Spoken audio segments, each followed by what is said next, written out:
Welcome back, everyone. Well, it's Friday night, and I told you to meet me here at our old story tree. How many of you are actually going to be here? Only time will tell. This is the last encounter I have at the moment that has a unique story type of wow factor. I'm not taking away from the others I have, but what I'm trying to say is this one is different in a way. I'm rambling again. Okay, let's get into tonight's encounter. Grab a drink. Lock your doors and windows. Hit the lights. And let's get started. It was around June or July, summer of 1997. I was 12 years old when this happened, and I'll never forget it. I lived in North Carolina my whole life. My family moved to our house when I was about 5, so by the time this happened, I'd spent years playing in the woods around my house. I knew every trail, every hiding spot, and every twist and turn of the river that ran through that particular forest. Me and my best friend Noah had been friends since we were in kindergarten. He lived a few minutes away, and we were always together. He was like a brother to me. We did everything together, especially exploring the woods. It was our place. We'd build tree forts, fish in the river, and sometimes just wander for hours pretending we were on some kind of wild adventures. This encounter changed everything. As young as we were, it did permanent mental damage. We knew things would never be the same, and it wasn't. One summer evening, Noah came running up to my house. He was out of breath and he looked excited, but something about the way he was acting seemed abnormal. He told me he'd found an overturned canoe in the river. At first, I thought he was joking. We had never seen a canoe or boat out there before. The river was fast and dangerous in places, and no one really went fishing in that part of the woods. But Noah wouldn't leave me alone, so I finally just agreed to go. We grabbed some ropes and headed out to the spot where he'd found the canoe. It wasn't far from where we usually played, just a little deeper into the woods. The sky was starting to turn orange, and I remember thinking we'd have to hurry if we didn't want to get caught out there after dark. If I was out past dark, I would get grounded. The rule was, if you are not in the yard when the street lights kick on, you're in trouble. When we got to the river, I saw the canoe right away. It was half submerged, upside down in the water, stuck on some rocks near the bank. I didn't know whose it was or how it got there, but something about it made me nervous. Noah wanted to try to pull it out, and even though I wasn't so sure we should, I went along with it. We grabbed the edges and started pulling, but it was heavier than I thought. We waded out a little deeper into the water to get a better grip. This thing was heavy. And Noah slipped on the rocks, and before I could even react, he was dragged under the water. I panicked and tried to grab him, but the current was too strong, and for a moment, I thought he was gone. He came up gasping for air about 15 or 20 yards downstream. He was barely able to swim back to the bank. We both stood there soaking wet and shaken up, realizing how close we'd come to something terrible. He was very close to drowning, and we both knew it. We were young, but we were far from stupid. Neither of us said a word for a while. I couldn't believe what had just happened. But instead of heading home and telling our parents like we should have, we made a silent decision to keep it to ourselves. We were afraid we would get in trouble for being that close to the river. By the time we started walking back, the sun was almost gone, and the woods were getting dark. We took a shortcut through a part of the forest we usually avoided. It was faster, but it felt different than the rest of the woods. It had weird vibes for some reason. It was always too quiet in there. We were about halfway through the shortcut when we heard something behind us. At first it was just a small rustling sound, like leaves or maybe a small animal moving through the weeds. We were used to animals in those woods, but it kept happening. It was steady, like something was following us. That's what wasn't normal about it. Most animals here are scared of people. They will stay away from you, not follow you. I tried to tell myself it could just be the wind, but I could see in Noah's face that he was hearing it as well. I told him we should pick up the pace, and we started walking faster. The noises got louder, like whatever it was didn't care if we heard it anymore. We didn't dare look back, and by now the sun was all but gone, and the woods were dark. We were now full-blown running, trying to get out of the trees before it got too late. I didn't know what I was so afraid of, but I had that feeling like something was about to jump out and grab me. Then we started smelling this weird odor. It was awful. It smelled like something dead and rotting, mixed with a wet dog. Neither of us said anything, but we both knew something was very wrong. We slowed back down to see if we were still being followed. Noah immediately grabbed my arm, and I looked at him. His face was as white as a piece of paper. He whispered that we should keep going, so we did. We were almost at the edge of the woods when I finally made the mistake of looking back. I still regret that. I've wished many times throughout the years of my life that I hadn't. But hindsight is 20/20, and what's done is done. Standing in the trees, maybe 50 feet behind us, was the biggest thing I've ever seen in my life. At first, I thought it was a man, but as my eyes adjusted, I realized it wasn't even human. Definitely not a man. It was double, maybe triple our size, and looked like it had thick, coarse hair all over it. Its head looked like a dog or a wolf, and it had a big bushy mane around its neck like a lion. Its body hair was like a silverish color, but the mane appeared to be black. Its eyes glowed in the dark like an animal's eyes do when you shine a light on them, but there was no light. It was just staring at us like it had been watching us the entire time. Noah saw it too, and he let out a little yelp, and that's when it started moving. Not running, just walking. Its legs were bent backwards like a dog's too, and when it walked it was kind of twitchy movements. It reminded me of a robot walking. Its legs moved, but the rest of its body was motionless. Noah grabbed my arm again and whispered, "We have to go." But it was like my body wasn't listening. Finally, he yanked my arm really hard and we started running. I don't know how we made it out of those woods. It had to be the adrenaline. I didn't know that I could run that fast.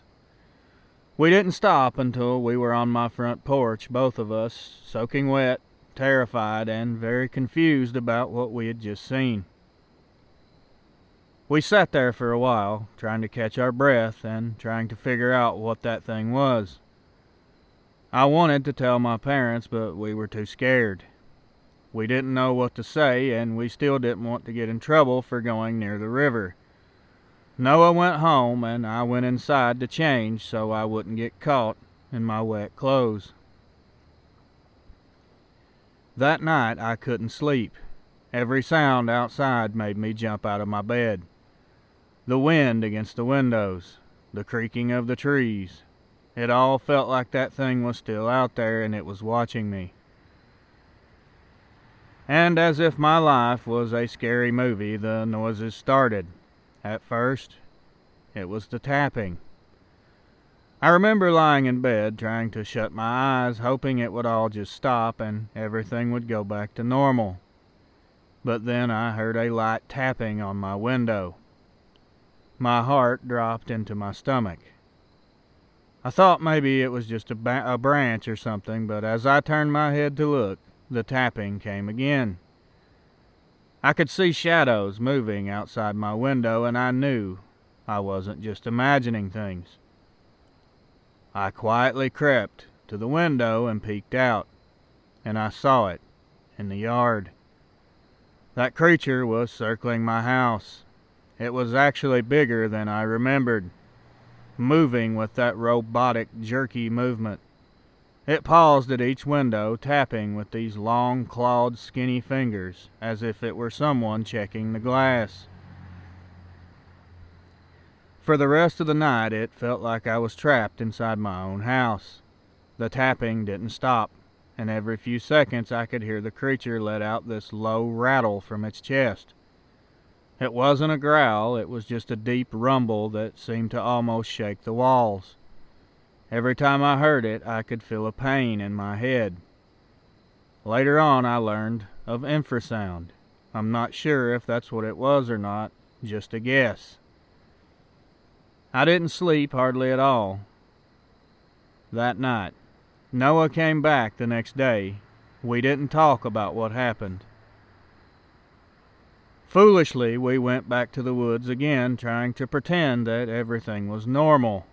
But every snap of a twig or every rustle of the leaves sent us both into a fit of anxiety. I couldn't ignore that feeling that it was still watching us.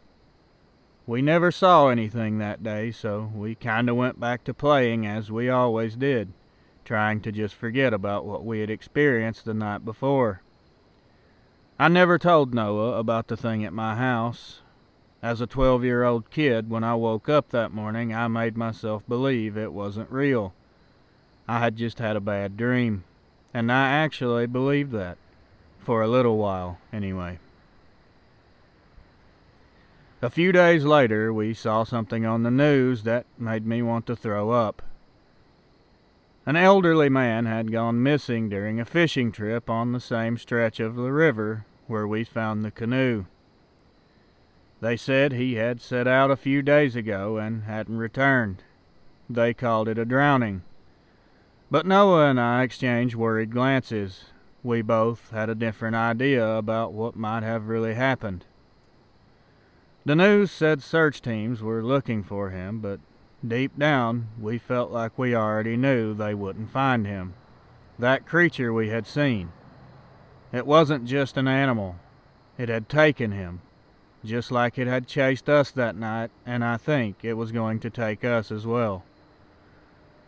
After that, we couldn't shake our curiosity. We felt a desperate need to find out what happened to that man. We were so naive as kids. We needed proof, some kind of evidence to show we weren't crazy and that monster was in fact real. We planned to head back to that part of the woods where he had gone missing, convinced we would find something, anything, to prove that he didn't drown. We went out that afternoon armed with flashlights and courage we didn't really have. The woods seemed a bit darker than I remembered, and every step felt like a huge mistake. I don't have a clue why we were compelled to do something so dangerous and honestly downright dumb. But we followed the trail, slowing our pace as we walked. When we finally reached the riverbank, the fear was overwhelming. I didn't know fear that strong was even possible. The water was extremely still, and it was almost like a mirror reflecting the trees above. We looked around the entire area, looking for anything unusual, any sign that would give us answers. That's when we saw something caught in the brush just a few feet from the water's edge. I pointed it out to Noah, and we both slowly walked closer to see what we had found.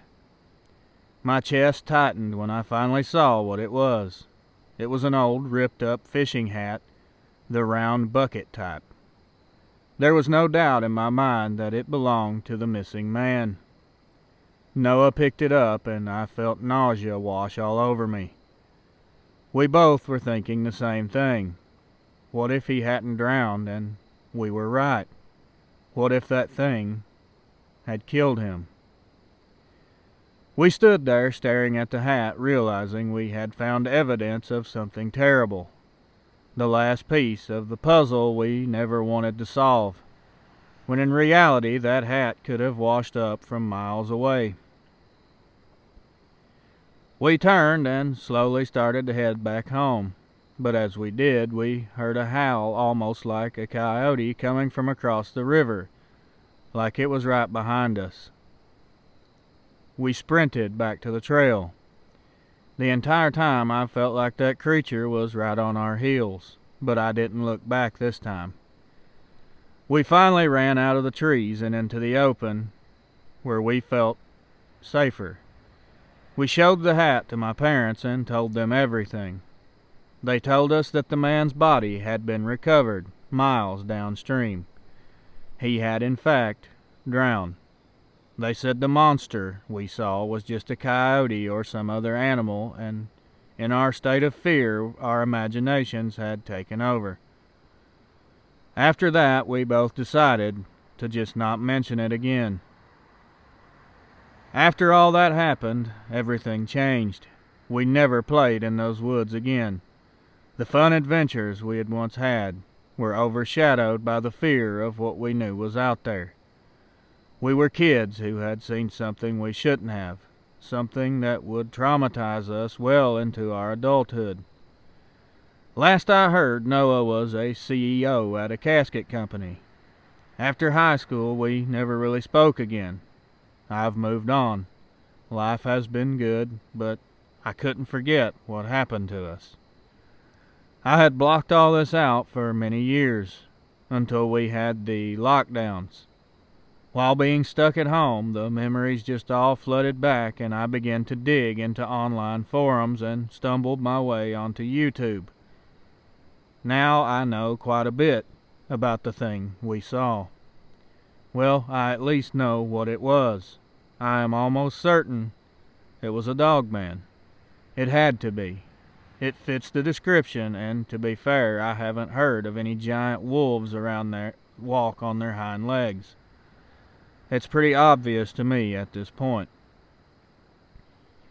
I've been thinking lately about trying to contact Noah and ask him if he remembers anything about that night.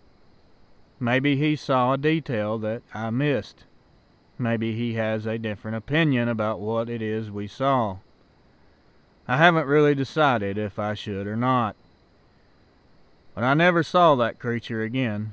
My parents still live in that same house. Nothing weird ever happened there again as far as I know. Maybe it was just passing through that area. I don't know. I've never forgotten the old man and the canoe either. That canoe that led us out there that day. Noah nearly died joining that poor old man in the river. The one thing I take from all this, life is strange and anything is possible. I don't think that thing hunted us down that day. I just think we all crossed paths, that's all. No higher power, no meaning behind it. It just happened. Wrong place, wrong time. That's just my opinion. If I decide to contact Noah and he has any information that is different from what I'm typing you now, I'll contact you again. I'll be in touch. Thank you for your time. Talk to you soon. Paul. See, guys, you know what I meant about this one being different. This was a very captivating encounter story. I always appreciate when these are so well written. It makes my life a lot easier. This one was, for sure, a terrifying event. Even for an adult. I imagine being 12 and going through this. Heartbreaking, to say the least. Paul, Thanks for sending this to me, brother, and I hope you enjoyed my narration. This is just the opinion of a fella from the hills, but for what that may be worth, I think you should reconnect with your friend Noah. What you experience together is a life-altering experience, even if it's not to talk about what happened, but just to simply reconnect. I think it will help you with some of your trauma, I really do. But it's your decision, my friend. I just wanted to throw that out there. Well, legends, I hope y'all enjoyed this upload. It was a wild story, and I enjoyed narrating it for you guys. Remember, if you're listening and you're not subscribed, be sure and hit that button. And don't forget the notification bell so you will be notified of any future uploads. As for the like button, I'm out of snappy one-liners at the moment, so just gently press it this time. That's going to do it for tonight, from me and the old story tree. Hey, that rhymed. Maybe I'm secretly a rapper. Oh, God. Much love from my family to yours. Until next time, my friends, watch over your loved ones, keep your head on a swivel, and as always, Good night.